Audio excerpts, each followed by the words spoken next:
한국에 대해 어떻게 생각하시죠? 한국이요? 중국 옆에 있는 속국이죠. 이 말들은 한국인 가게가 모여있던 거리에서 바로 나오고 있었어요. 사람들은 한국이 없어도 괜찮다고 말하고 있었고 몇몇은 대놓고 한국을 낮춰 말하고 있었어요. 그런데 현장의 모습은 달라지고 있었어요. 전광판에서는 한국으로 바로 가는 비행기 인천행 직항가 사라지고 있었어요. 한때 밝게 빛나던 한글 간판은 그대로 걸려 있었지만 불이 꺼져 있었어요. 의자들은 거꾸로 탁자 위에 올려져 있었고 바람에 흔들린 찢긴 광고지 포스터 한 귀퉁이가 밤새 얼마나 조용했는지 말해주고 있었어요. 시장도 예외가 아니었어요. 향신료 냄새가 진하게 퍼지던 골목이 그날따라 사람이 적었어요. 절반쯤 내려간 셔터 사이로 상인 한 사람이 낮게 말하고 있었어요. 그분들이 오던 날은 시장에 금방 온기가 돌았어요. 요즘은 숨을 아껴 쉬고 있었어요. 그리고 중앙아시아 5나라에서는 한국에 급히 도움을 청하는 소식이 이어지고 있었어요. 한국 손님 몇 분이면 하루 장사를 버틸 수 있었어요. 한국을 놓치면 우리 동네가 무너질 수 있어요. 처음에는 과장처럼 들리고 있었어요. 충격적이었습니다. 도대체 무슨 일이 벌어지고 있었던 걸까요? 지금부터 그 이유 차근차근 공개하겠습니다. 제 이름은 에르킨이었어요. 저는 카자흐스탄 출신이었고 한때 런던에서 공부했었어요.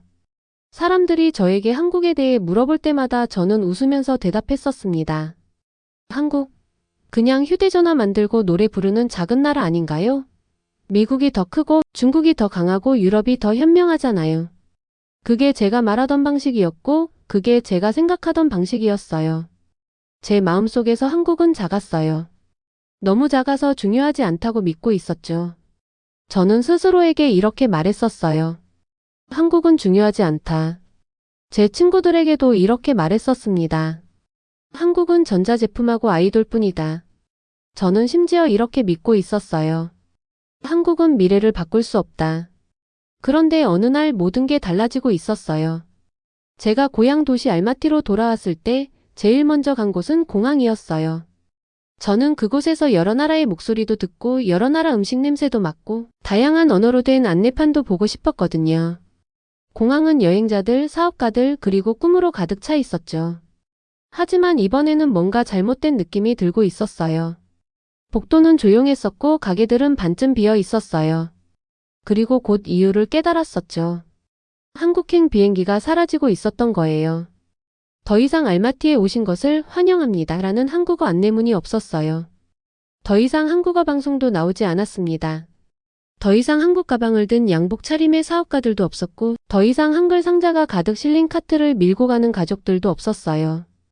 공항의 소리가 달라져 있었어요. 무언가가 사라지고 있었죠. 저는 걸음을 멈추고 주위를 둘러보았어요. 조용함이 온몸을 짓누르고 있었어요. 공기는 무겁게 내려앉아 있었습니다. 택시에 올라탔을 때 운전기사는 눈빛이 피곤해 보이는 노인이었어요.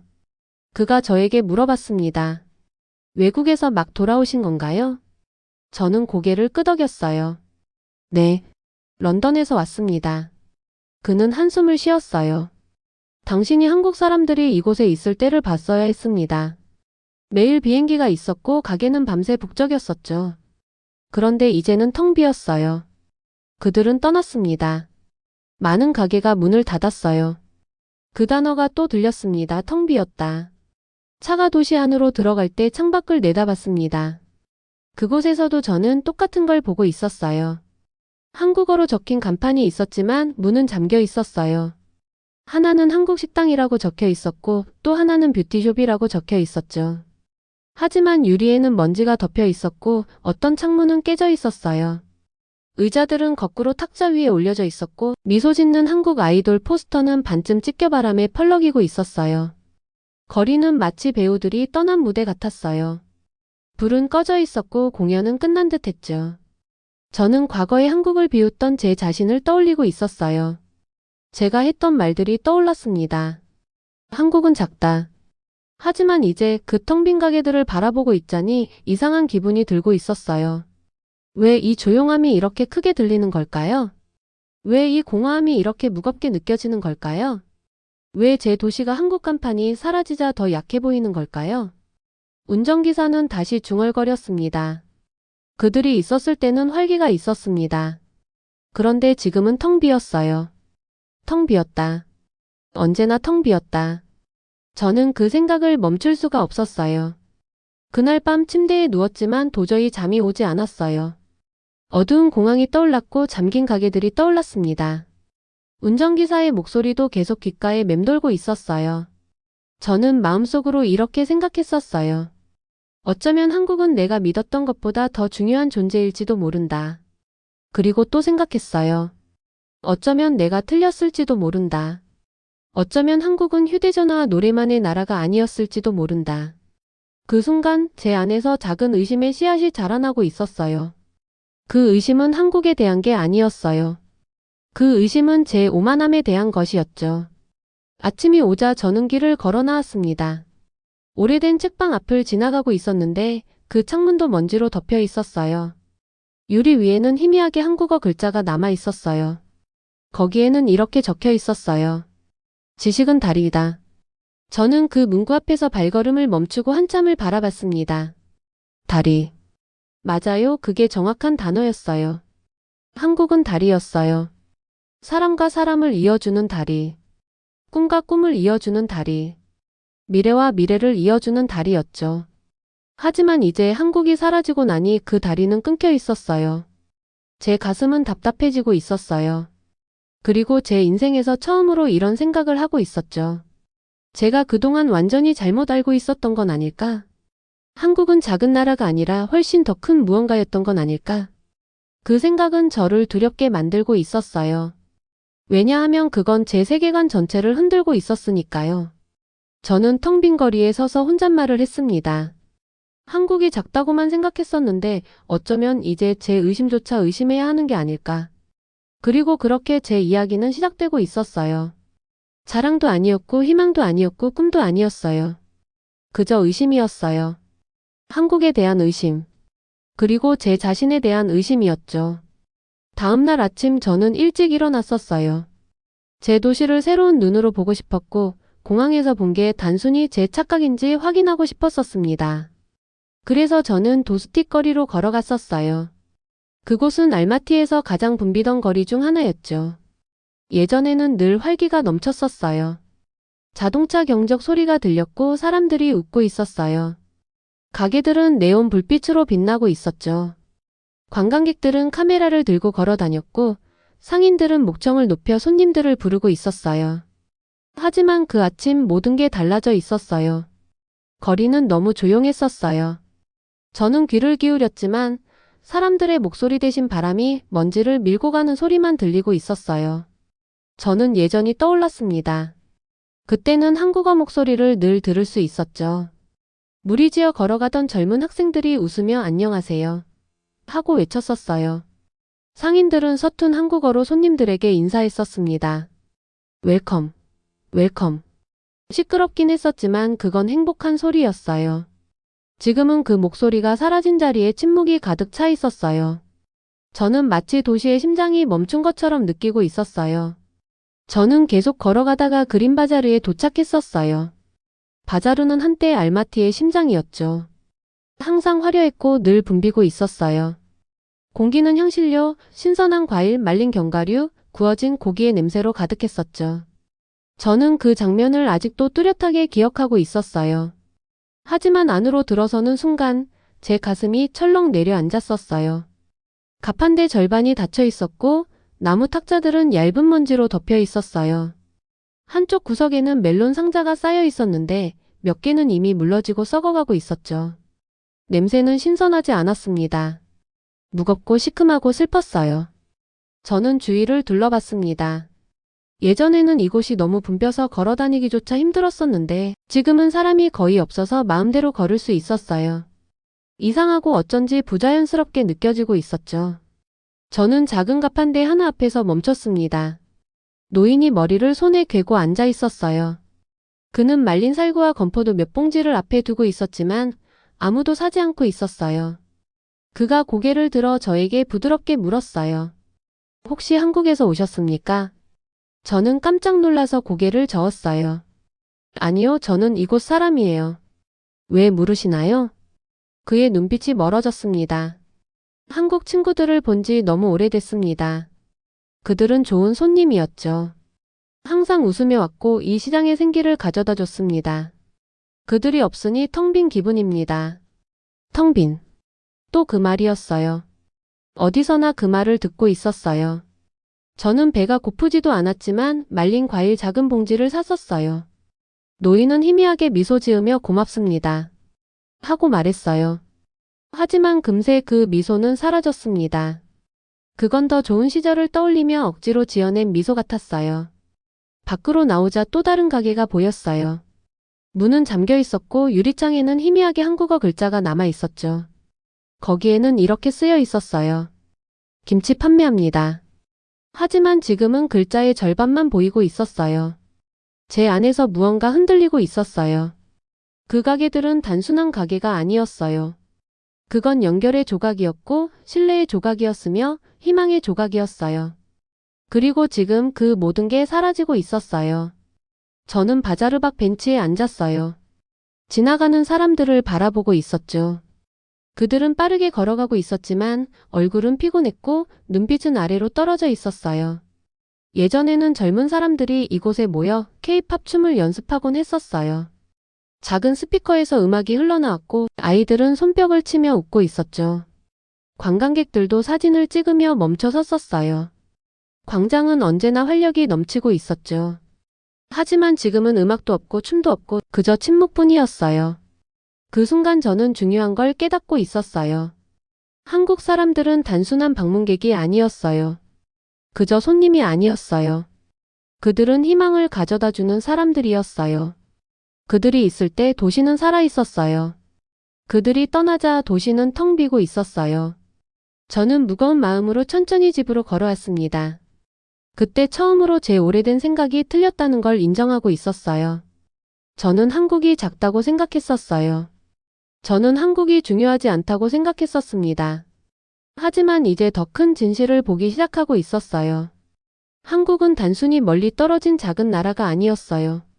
한국은 제 도시의 일부였어요. 한국은 우리의 꿈의 일부였어요.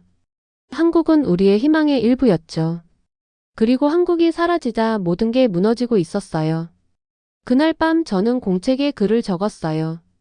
단 한 문장이었죠. 한국이 떠나자 희망도 함께 떠났다.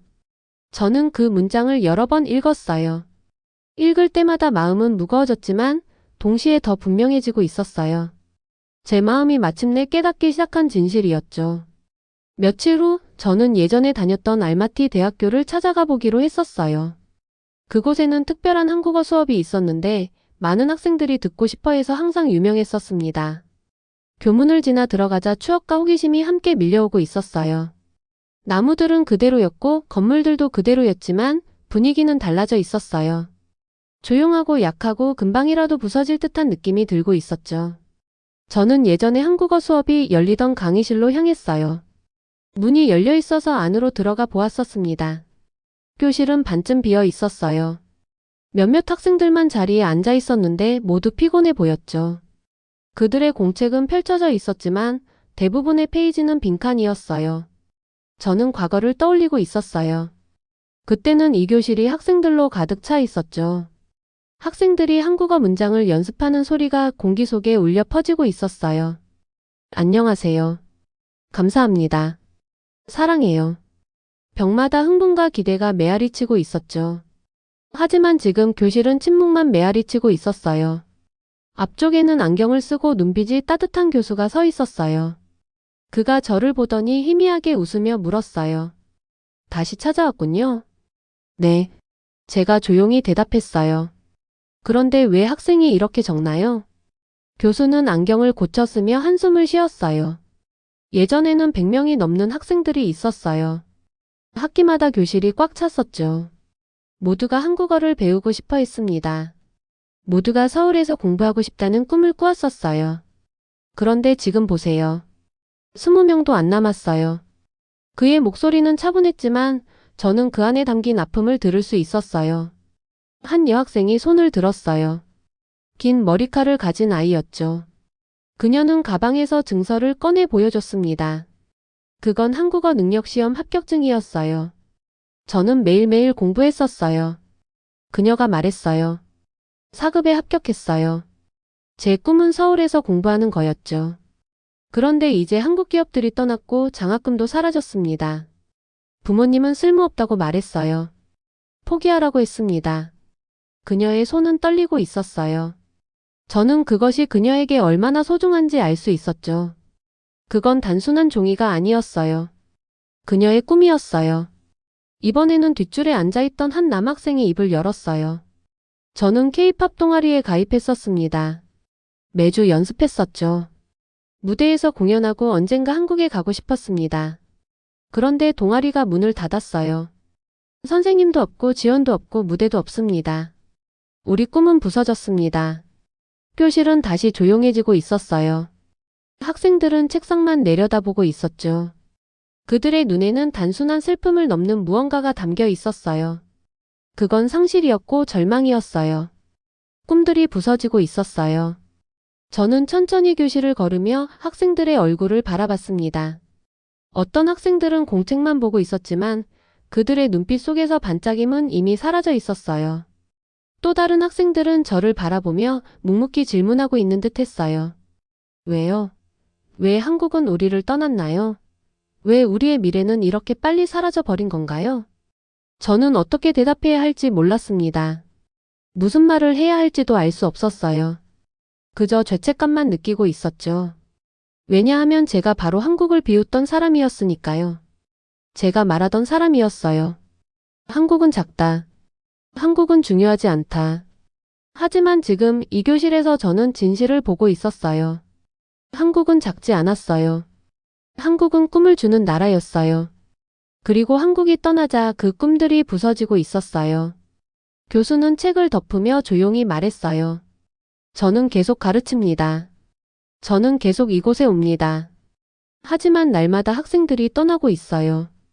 그들은 이렇게 말합니다. 한국어를 배워도 미래가 없다. 제 마음이 아픕니다. 왜냐하면 저는 그 말이 틀렸다는 걸 알고 있으니까요.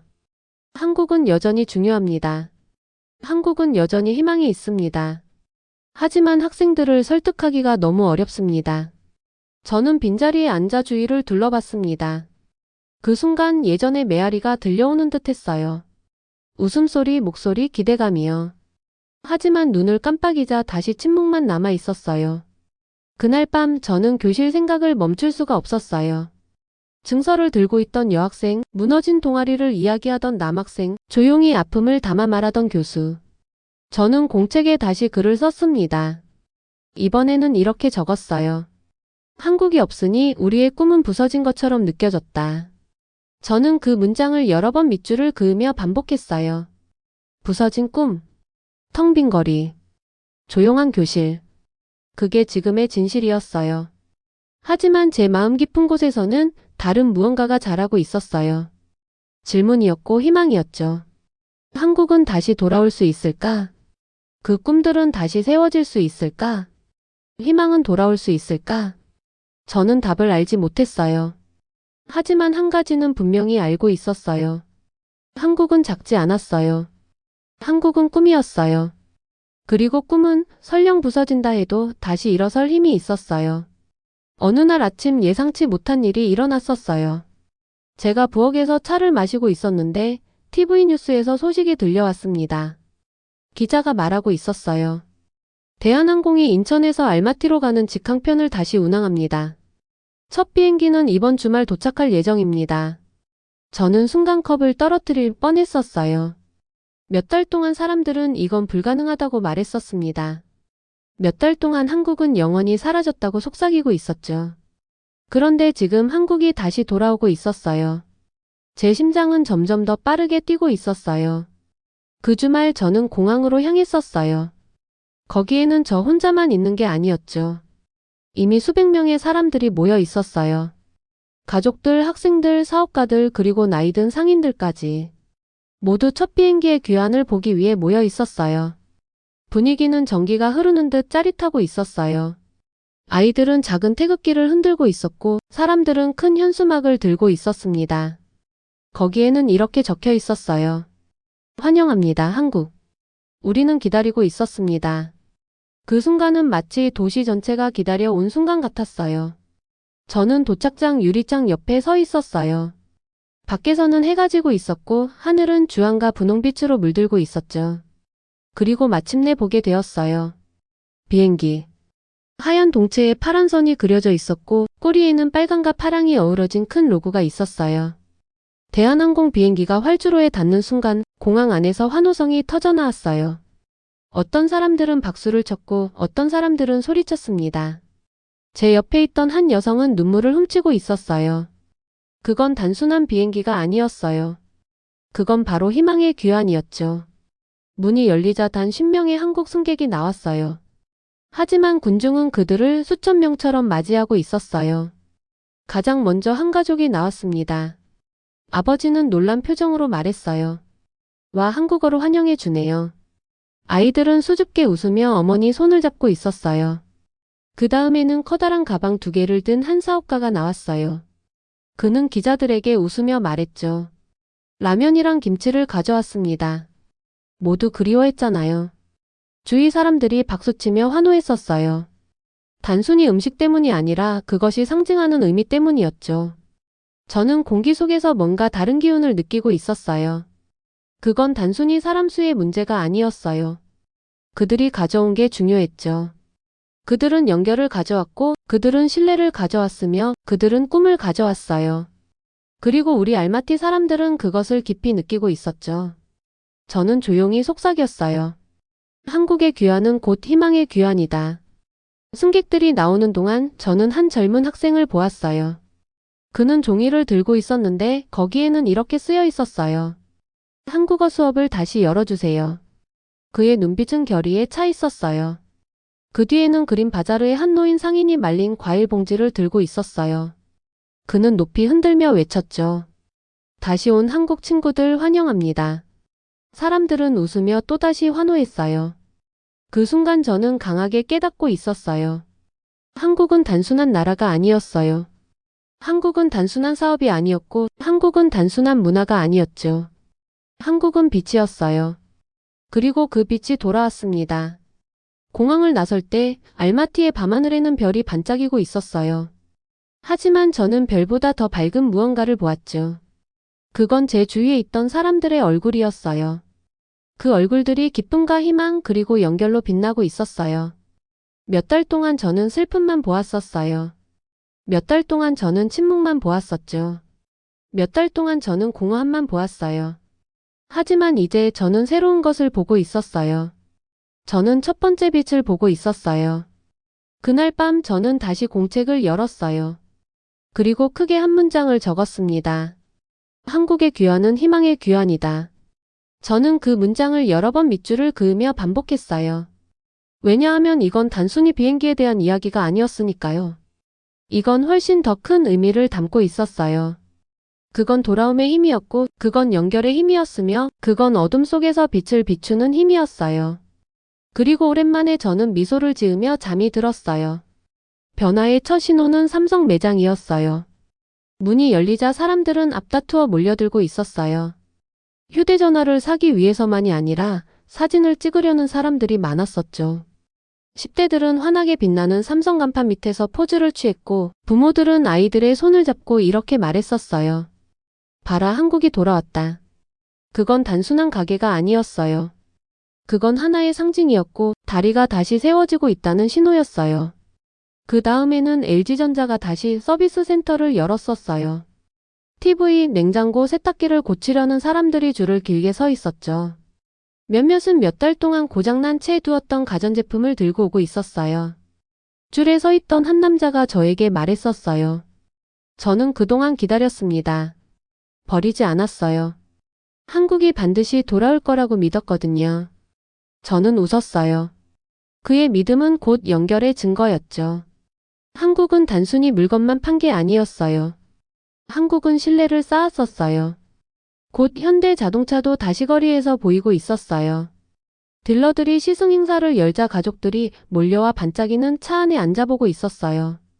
아이들이 운전대를 잡고 장난처럼 소리쳤습니다. 언젠가 이 차를 몰고 서울까지 갈 거야. 주변 사람들은 웃었지만 그건 단순한 농담이 아니었어요. 그건 하나의 꿈이었죠. 그와 동시에 포스코가 카자흐스탄에서 새 철강 사업을 발표했었어요.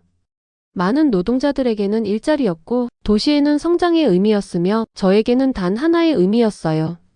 한국이 다시 우리의 미래 속으로 들어오고 있다는 것이었죠. 작은 가게들도 준비를 시작했었어요. 제가 지나가던 어느 작은 카페 주인은 메뉴판에 새로운 글자를 적고 있었어요. 김치찌개 김치스튜. 그는 자랑스럽게 저를 보며 말했었어요. 한국 손님들이 다시 올 겁니다. 준비하고 싶습니다. 바자르의 또 다른 상인은 서툰 발음으로 안녕하세요. 감사합니다. 를 연습하고 있었어요. 억양은 어색했지만 그의 웃음은 밝았었어요. 희망은 그렇게 단어 하나하나로 돌아오고 있었죠. 대학교에서도 변화는 보이고 있었어요.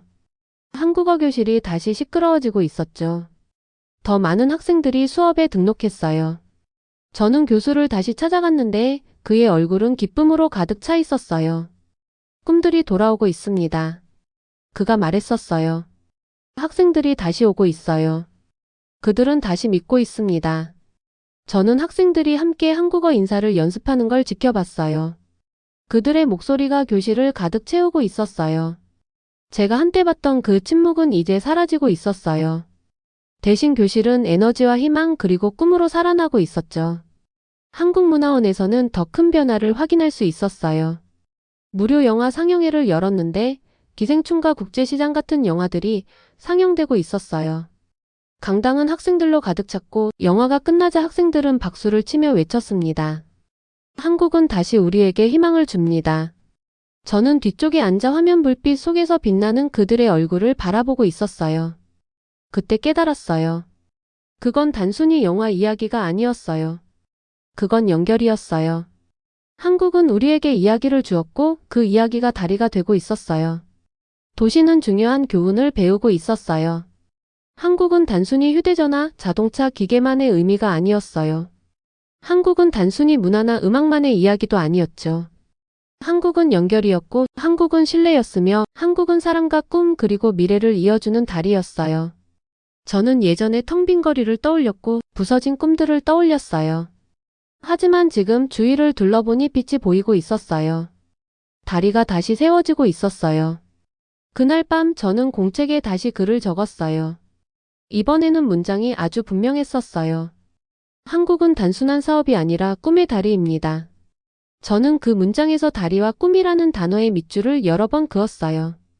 왜냐하면 이제는 분명히 알게 되었으니까요. 한국의 귀환은 단순히 무역에 관한 게 아니었어요.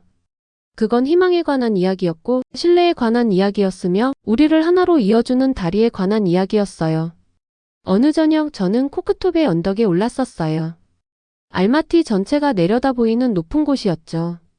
해가 지고 있었고 도시의 불빛이 하나둘 반짝이고 있었어요. 몇 달 동안 저는 이 풍경을 슬픈 눈으로 바라봤었습니다. 거리는 어두웠고 가게들은 비어 있었으며 꿈들은 부서지고 있었죠. 하지만 지금 도시는 달라져 있었어요. 작은 불빛들이 다시 켜지고 있었어요.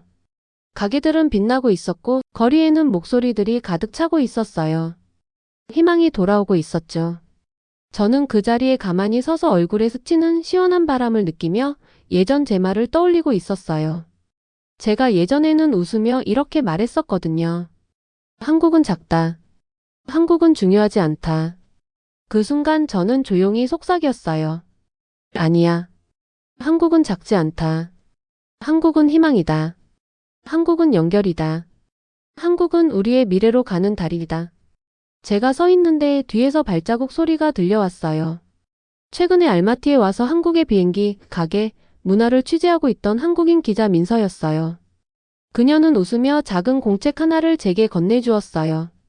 표지에는 한국어와 영어로 이렇게 쓰여 있었죠. 우리가 다리이다. 저는 그 공책을 손에 쥐는 순간 마음속에서 무언가가 달라지고 있었어요. 다리가 한국만을 뜻하는 게 아니었어요. 연결과 신뢰, 희망을 믿는 우리 자신도 다리였어요.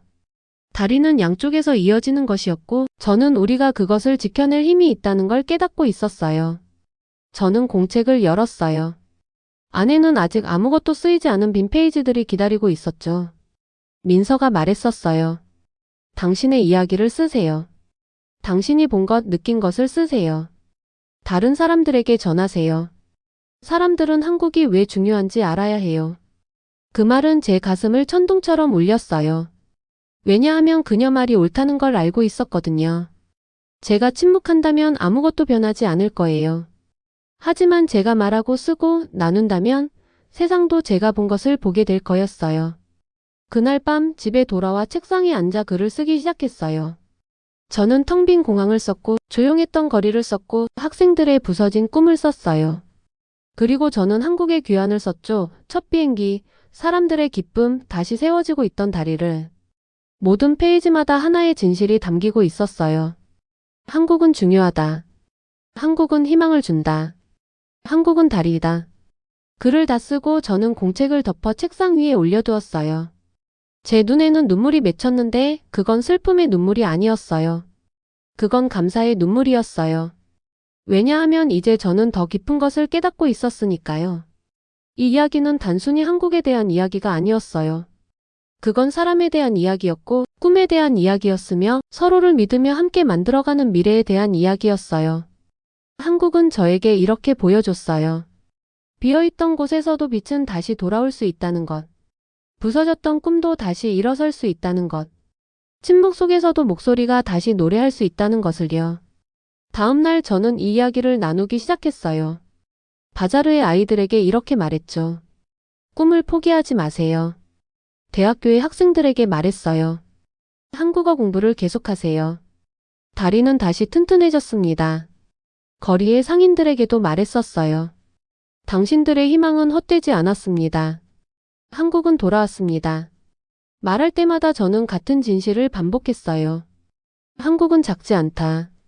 한국은 희망이다. 한국은 연결이다. 한국은 우리의 미래로 가는 다리이다. 그리고 시간이 지나면서 저는 그 변화를 보고 있었어요. 사람들이 더 자주 웃고 있었어요. 그들은 더 많이 믿고 있었어요. 그들은 더 크게 꿈꾸고 있었죠. 다리는 이제 카자흐스탄과 한국 사이만의 다리가 아니었어요.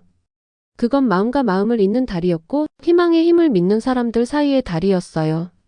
지금도 제가 코크톱의 언덕에 서서 도시의 불빛을 내려다볼 때 저는 단순히 건물만 보고 있는 게 아니었어요.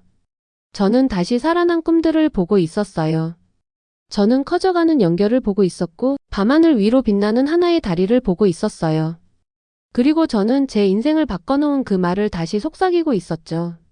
한국은 작지 않다. 한국은 희망이다. 한국은 연결이다. 한국은 우리의 미래로 가는 다리이다. 오늘 영상 재미있게 보셨나요?